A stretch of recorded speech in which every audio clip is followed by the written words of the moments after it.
Nation, ici Lindsay Njonger et je te souhaite la bienvenue dans le Mélinde Mélo, un podcast dédié à la spiritualité et au développement personnel.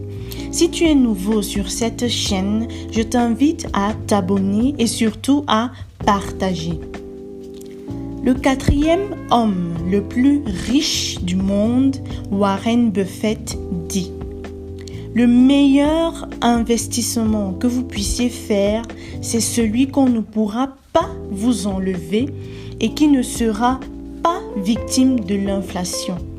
C'est d'investir en vous. Mais c'est quoi investir en soi ? De façon générale, l'investissement en soi, c'est le développement personnel, c'est-à-dire la somme des actions que nous menons et qui nous permettent de grandir sur les plans physiques, intellectuels et spirituels, car l'être humain est tridimensionnel. Pour aller en profondeur, l'investissement en soi s'étale sur 5 grands facteurs: le temps, l'argent, l'énergie, l'attention et les pensées. Malheureusement, nous vivons dans l'ère du divertissement, une ère dans laquelle nous sommes des proies pour les médias et réseaux sociaux qui au quotidien veulent une place de plus en plus grande en consommant notre temps, énergie, attention et même nos pensées. L'investissement en soi est crucial, je dirais même vital, parce qu'il nous permet d'accroître notre confiance en soi, qui est un véritable levier de la motivation. Oui, j'ai bien dit motivation. Quand on investit sur soi-même, on devient plus bénéfique pour notre société, notre communauté, parce que l'on va apporter une plus-value et ainsi contribuer à la croissance de notre région et du monde en général.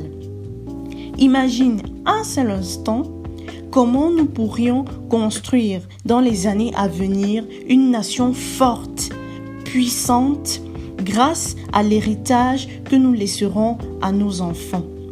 Alors, ne sois pas égoïste, investis en toi. Il existe plusieurs façons de se développer personnellement. Je les ai répertoriées en 5 principales méthodes. La première est très fondamentale, c'est la connaissance de soi. Elle englobe avoir conscience de notre but, avoir une vision, connaître ses passions, ses talents, ses points forts et aussi ses faiblesses. Cela passe par endurer des moments de solitude qui est un allié de la connaissance de soi. Se connaître, c'est aussi maîtriser son histoire, la vraie. Je sais d'où je viens, donc je sais où je vais. Heureusement, nous avons à notre portée une richesse infinie contenue dans les livres. Tu l'as deviné, la deuxième méthode est donc la lecture. À quand remonte ta dernière séance de lecture ? Combien de livres non fictifs lis-tu par mois, par an ? Avec l'avènement du numérique, on a tendance à négliger, voire dénigrer le pouvoir de la lecture. Et pourtant, elle nourrit l'esprit et l'âme. Quand j'ai commencé à lire des ouvrages concernant le développement personnel ou la spiritualité, ma vie a complètement changé. Je me suis détachée des croyances destructrices en moi et ma vision du monde a été complètement bouleversée. Néanmoins, je ne prétends pas avoir la connaissance ni la compréhension totale du monde. Non. Ce qui alimente la lecture, c'est le désir de toujours vouloir apprendre plus. Il a été prouvé que l'on peut devenir un expert dans un domaine précis en lisant des livres à ce sujet. Elon Musk et l'aéronautique.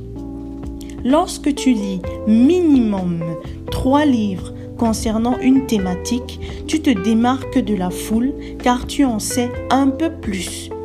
Je vois déjà certains me dire comment la lecture est chronophage, me dire « Mais Lindsay, j'ai pas du temps, je suis bien trop occupée. » Pas de panique, il existe des tonnes de livres audio que tu peux écouter même en exerçant d'autres tâches.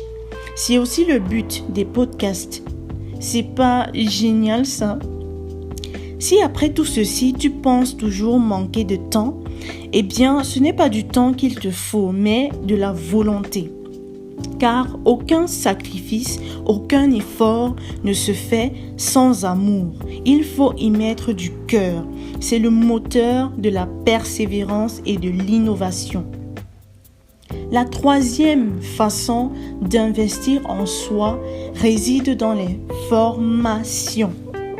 Nous déboursons régulièrement des sommes exorbitantes pour des objets de plaisir instantané, des passifs comme un téléphone dernier cri, un grand téléviseur et j'en passe. Mais lorsqu'il s'agit de s'acheter une formation, tout le monde crie au scandale, à l'arnaque et à la perte. Malheureusement, il existe encore parmi nous des coques vides, n'ayant rien d'autre à offrir que leur physique. C'est vraiment dommage. Investir dans des formations est un bénéfice dans un long terme, car personne ne pourra vous l'ôter. Elles permettent d'acquérir de nouvelles compétences et de les mettre à profit. Lors d'un séminaire, par exemple, tu as la possibilité de rencontrer des personnes ayant la même vision que toi et ainsi développer des réseaux de cerveau collectifs afin d'optimiser tes performances. La quatrième méthode d'enrichissement personnel est donc l'entourage. Et oui, entoure-toi de personnes qui ont des objectifs similaires aux tiens ou qui ont déjà réalisé un de tes objectifs. L'apprentissage n'est pas que dans les livres. Avoir des discussions riches et profondes peuvent ajouter de la valeur à ta vie. Notre cercle n'est pas que physique. Internet aujourd'hui nous permet de créer et renforcer des liens avec des personnes à des milliers de kilomètres.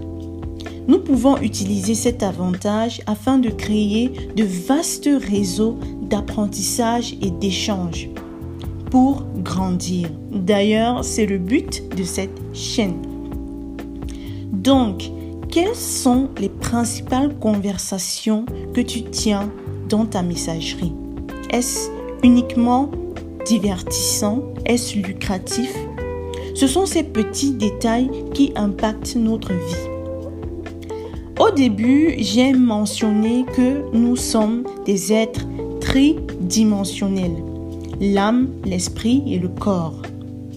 Investir sur soi, c'est aussi prendre soin de son corps, faire de l'activité physique pour un bon état de santé, adopter des rituels et bons gestes de beauté et surtout avoir une alimentation saine, bio et équilibrée.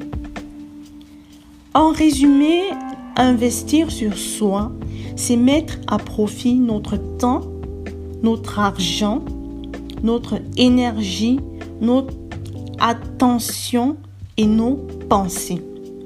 Cela passe par la connaissance de soi, la lecture, les formations, l'entourage sain et le physique. Tout comme des plantes, nous avons besoin d'être arrosés, non pas par de l'eau, mais par de la connaissance, car qui cesse d'apprendre, cesse de vivre. Voilà, Nation, c'est la fin de cet épisode.